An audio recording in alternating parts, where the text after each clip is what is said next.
Assalamualaikum warahmatullahi wabarakatuh.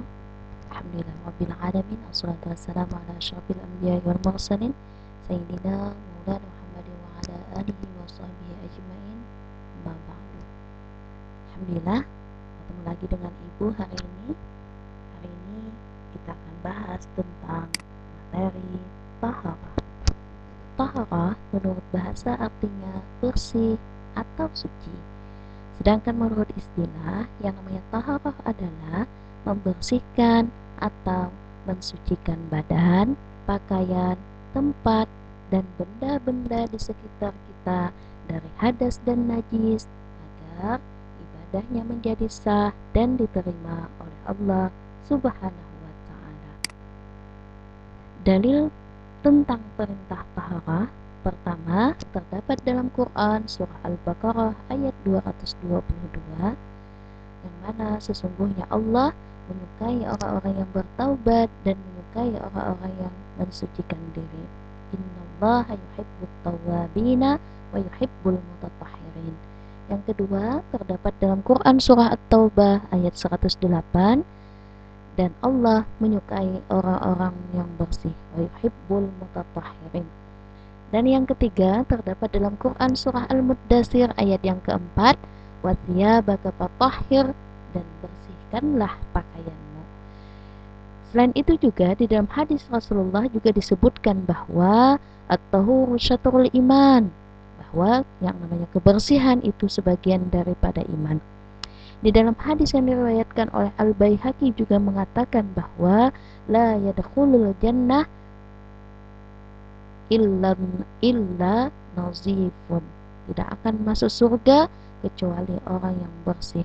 Bahkan sholatnya tidak akan diterima kecuali dengan bersuci. Di dalam hadis riwayat An-Nasa'i disebutkan la yaqbalullahu salatan bighairi tahur, Allah tidak menerima salat yang tidak dengan bersuci. Nah, jadi penting sekali tentang bersuci ini.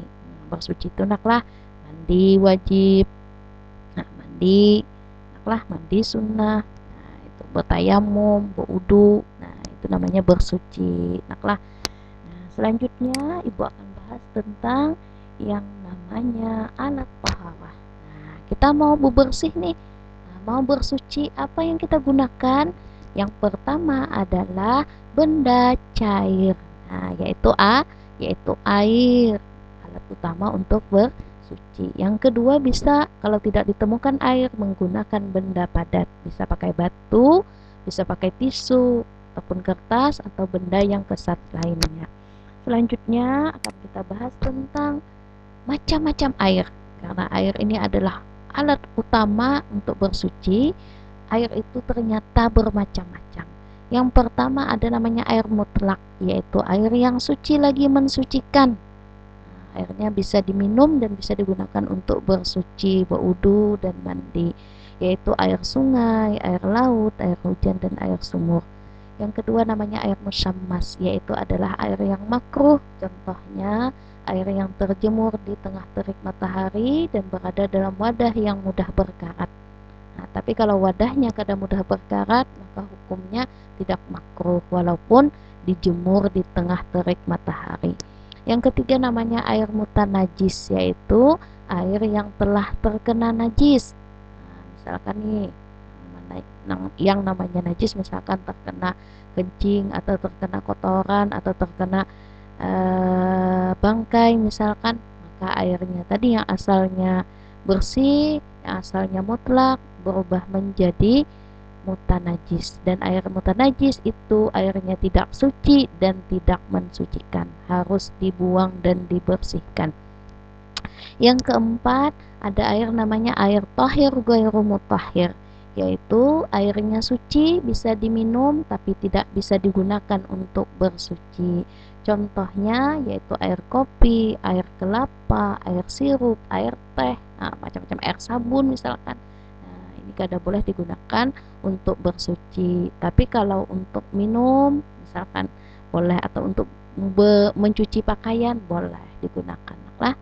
Kita lanjut ke macam-macam najis dan tata cara membersihkannya.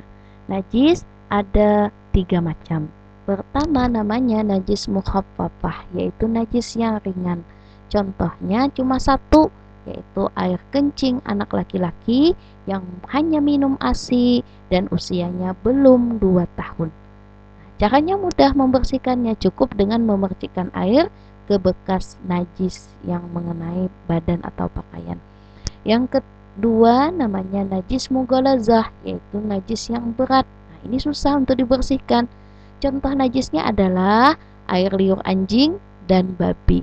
Nah, apabila terkena air liur anjing atau terkena babi, maka cara membersihkannya adalah dengan mencucinya sebanyak 7 kali atau menyiramnya sebanyak 7 kali, salah satunya menggunakan tanah. Yang ketiga namanya najis mutawassitah atau najis yang sedang. Yaitu contohnya seperti air kencing anak perempuan, misalkan air kencing orang dewasa, dan kotoran hewan, air kencing hewan, darah, muntah, bangkai, arak, dan yang lainnya. Nah, najis ini ada 2 macam nantinya. Ada najis mutawassitah ainiyah, yaitu yang bendanya wujudnya kelihatan najisnya. Nah, cara membersihkannya kayak apa? Hilangkan dulu najisnya, bendanya terhilangkan, buang dulu, baru setelah itu siram dengan air sampai rasa, bau, dan warnanya itu hilang. Nah, yang kedua daripada najis mutawassitah yaitu najis mutawassitah hukmiyah, yaitu najis yang sudah tidak kelihatan lagi. Nah, tapi kita yakin di situ ada najisnya. Nah, maka cara membersihkannya adalah menyiramnya. Dengan cara menyiramnya. Oke, selanjutnya.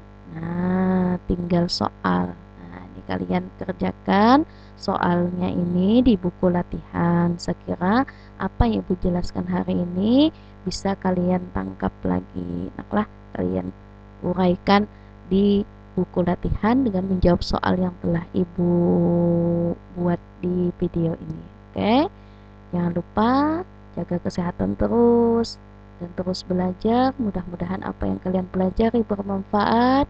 Ibu akhiri dengan ucapan Assalamualaikum warahmatullahi wabarakatuh.